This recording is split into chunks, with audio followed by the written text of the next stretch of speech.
Selamat pagi semuanya, salam sejahtera bagi kita semua. Puji syukur kami panjatkan kepada Tuhan di mana kami bisa menyelesaikan hasil diskusi kami, yaitu tentang penyakit flebitis. Kami dari kelompok 7 yang terdiri dari saya sendiri, Selviana Zamasi, Delvita Setiani, dan Renil Mahijri. Baik, presentasi kami akan dibacakan oleh teman kami yaitu Renil Mahijri. Pada Renil saya persilahkan. Pengertian flebitis. Flebitis merupakan infeksi nosokomial, yaitu infeksi oleh mikroorganisme yang dialami oleh pasien yang diperoleh selama dirawat di rumah sakit, diikuti dengan infeksi klinis muncul sekurang-kurangnya 3 kali 24 jam.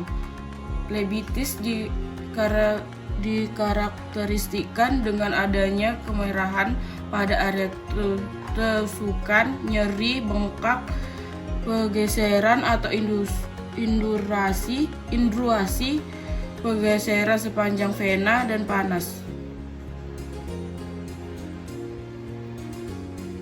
Faktor-faktor flebitis.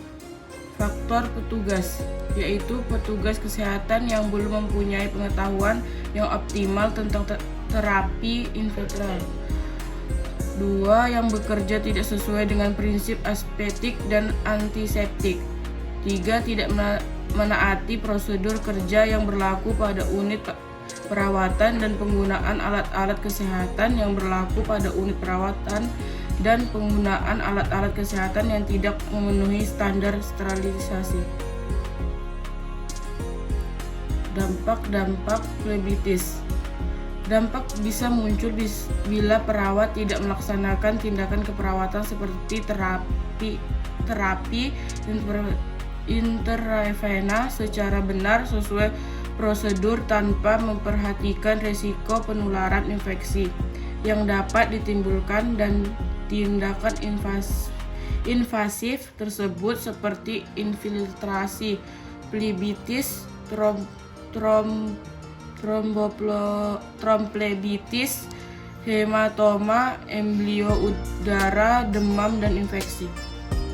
Cara pencegahan flebitis adalah upaya atau cara untuk mencegah masuknya mikroorganisme pada vaskuler sehingga tidak menimbulkan terjadinya infeksi saat terpasang kateter intravena dengan cara yaitu mencuci tangan, memakai sarung tangan, membasahi plester dengan alkohol dan buka balutan dengan menggunakan pinset, membersihkan bekas plester, dan seterusnya.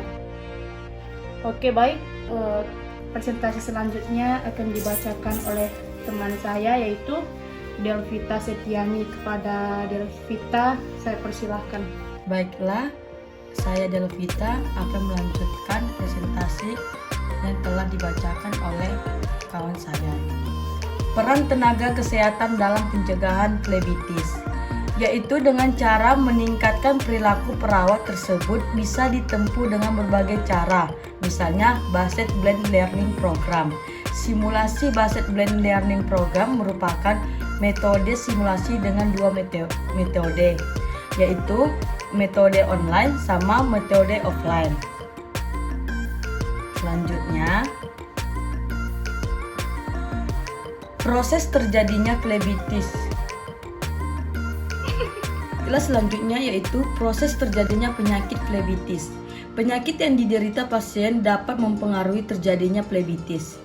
Misalnya, pada pasien diabetes mellitus yang mengalami aterosklerosis akan mengakibatkan aliran darah ke perifer berkurang sehingga jika terdapat luka mudah mengalami infeksi dan sistem imunitas tubuh memiliki fungsi yaitu membantu mencegah infeksi yang disebabkan oleh jamur, bakteri, virus, dan organisme lainnya, serta menghasilkan antibodi atau sejenis protein yang disebut imunoglobulin untuk memerangi serangan bakteri dan virus asing ke dalam tubuh yang menyerang imun tubuh.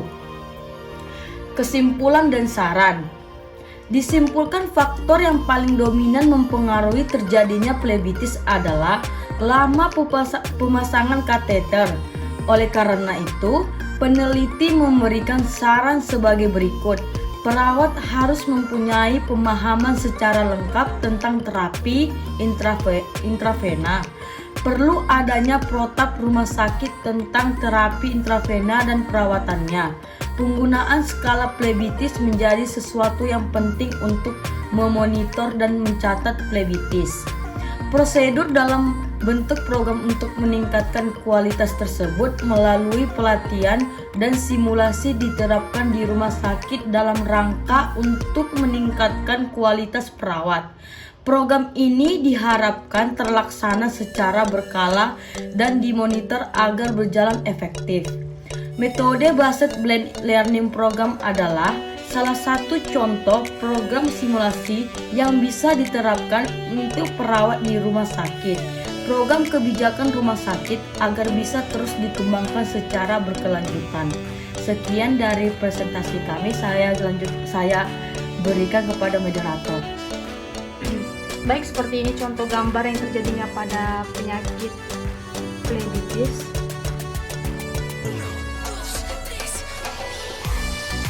Sekian dari kelompok kami, kelompok 7. Kami ucapkan terima kasih. Selamat pagi.